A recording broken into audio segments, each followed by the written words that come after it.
last night you were asked to watch videos about the third method. The third method to solving quadratic equations involved the completing the square method. Is probably the least favorite. I agree with you. And so we're going to start right now. This is first set. Actually, I'm just going to do one example of this. This first example, if you are taking notes, please write Q 22 through 24. So if you happen to struggle on your homework on questions 22 through 24, you're going to come back to this question. So please write down for me, x subtract 4 quantity squared equals, please do this for me, equals 12. And my goal right now is just to isolate and solve for the x. What I want you to recognize is this tells me that I'm going to have at most 2 solutions. So I'm taking the square root of both sides. Done. I'm left with x minus 4 on the left. This tells me I have 2 answers, plus or minus the square root of 12. Now, you do have to have memorized the perfect squares, and if you don't, you're going to write them down. I'm going to stop writing because all I need to know is where does 12 land in the perfect squares. It's not a perfect square, but it lands between 9 and 16. I would do this in my head, but if you were unfamiliar with what I'm doing, I'm taking 12 and I'm going to divide it by the first perfect square that's lower than it. Kenya? So divided by 9, it does not divide in evenly. I take 12 divided by 4. Oh, it works. So I'm going to rewrite this as square root of 4 times the square root of 3. Now, the last value that comes over always goes in front of the plus or minus. So 4 plus or minus, I know the square root of 4 is 2, square root of 3. This is the correct answer. Next set is we're going to go through a series of questions, and these particular questions are going to relate to 25 through 30. 25 through 30 on your homework. So let's get started. Here's the very first one. Let's start off with something fairly easy. We're going to go with x squared plus 6x plus 9 equals 0. Okay, so when I go about doing this, and I'm using the completing the square method. Why? Because the homework says we have to use that method. I take the constant, I move it to the opposite side. And then in that place, I'm going to leave this blank spot. How do I fill in that blank spot? I'm always going to take the b value and its sign, divide by 2, and square it. So 6 divided by 2 is positive 3. And when I square it, I'm adding 9. Now, when I rush through things, it's easy for me to make mistakes. It may be the same for you. And so here's a common mistake I see students make.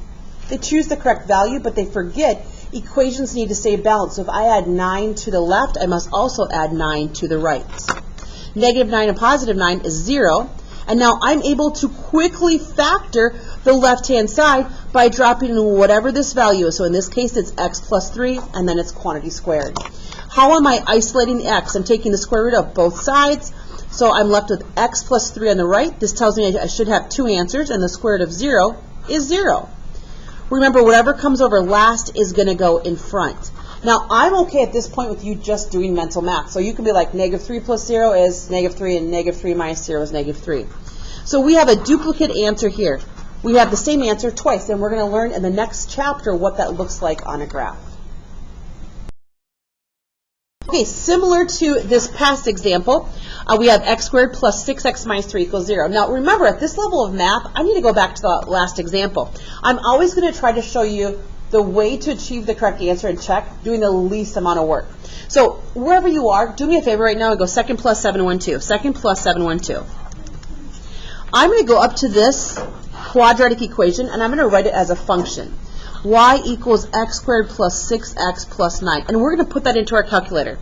X squared plus 6x plus 9. And then I'm just going to go zoom standard. Why am I doing that? Because my solutions will be shown and identified as the x-intercept. So if I go second, calculate, and I do value, and I type in negative 3, I better get an answer of 0. If I did, that confirms this is the correct answer. In this chapter, we're going to start to see this extraneous solutions. That means you do all the math. It looks great, but when you plug in, you may not get 0. And then either you made an algebraic mistake or it's an extraneous solution. Let's move on to the next one. Okay, so I'm adding 3 to the opposite side. I'm left with x squared plus 6x, and now I have that whole. 0 plus 3 is 3. I'm taking that b value along with the symbol, dividing by 2 and squaring it. So 6 divided by 2 is 3, just like the last problem. And then 3 squared is 9. Turn to your partner. What have I forgotten to do? Go.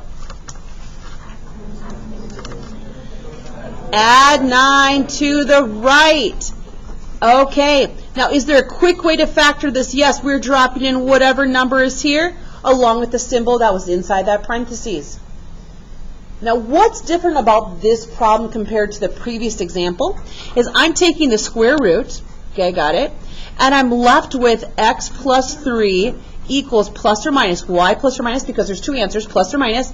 And now the square root of 12. This goes back to, I need to break this down. 12 lands in between 9 and 16. 12 divided by 9 is not pretty. Let me demonstrate. 12 divided by 9, not pretty means there's a decimal. 12 divided by 4, oh, that works. So I'm going to rewrite on the right-hand side, square root of 4 and the square root of 3. And then let me move that 3 over. Remember, whatever moves over last goes in front of the plus or minus. We need to fully simplify this. We don't know what the square root of 3 is. It's irrational, ugly decimal, but we know the square root of 4 is 2. This is the correct answer.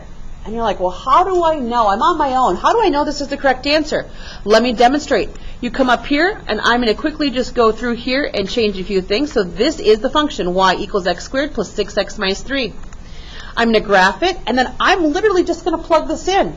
So I'm going to go second, calculate value, and I'm going to try adding first. Negative 3 plus 2 square roots of 3. Hey, it works.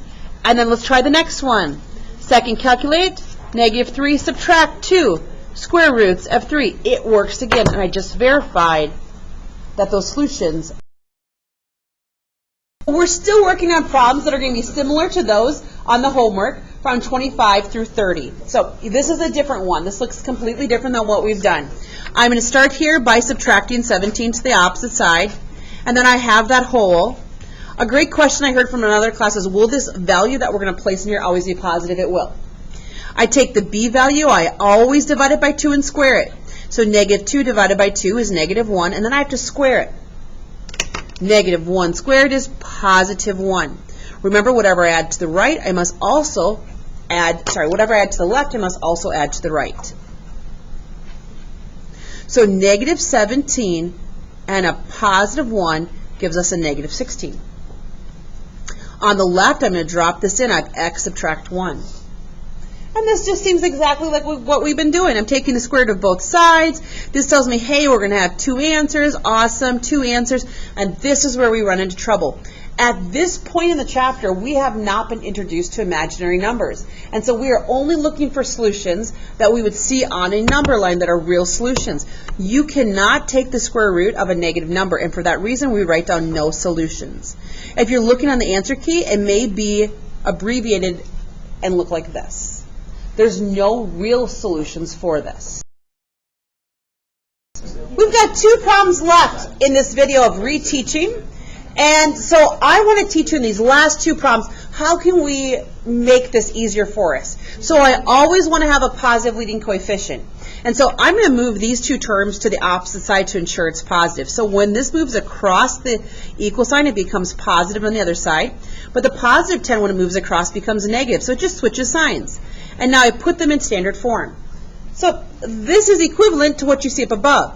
Some students are like, I don't like the equal sign on the left. Can I write the equal sign on the right? Yeah, whether the equal 0 is on the left or on the right, it's the exact same quadratic equation, just a little different form. All right, we're going to get started. Okay, so I'm adding 10 to the opposite side. I have this blank spot, and 0 plus 10 is 10. I always take the b value, always divide it by 2, always square it. When it simplifies, I have a negative 4, and I know that negative 4 squared is positive 16.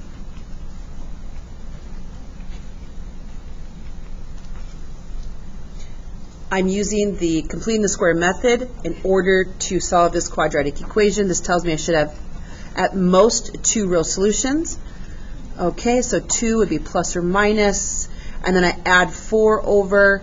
And if you're thinking to yourself, how do I know if 26 can be reduced? You're on the right track. So I'm going to quickly, for those that have not memorized the perfect squares, 1 times 1, 2 times 2, 3 times 3, and so on, I'm taking my calculator just to demonstrate for you that I find 26, and I'm going to divide it by all the, I'm dividing it by all the perfect squares to the left or lower than it. And as you see me doing this, you're going to see that none of them divide in evenly. The only one that divides in evenly is going to be 1, and that doesn't help us reduce anything. And so this is not reducible. Done. Now, ready? I want you, whether you did this problem with me or not, to grab a calculator. I want you to plug this into your calculator and prove to me that these are both solutions to this quadratic function.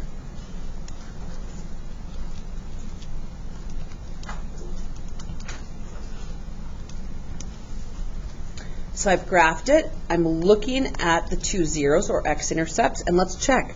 Second, calculate. 4 plus the square root of 26. Boom, it works. 4 minus. It also works.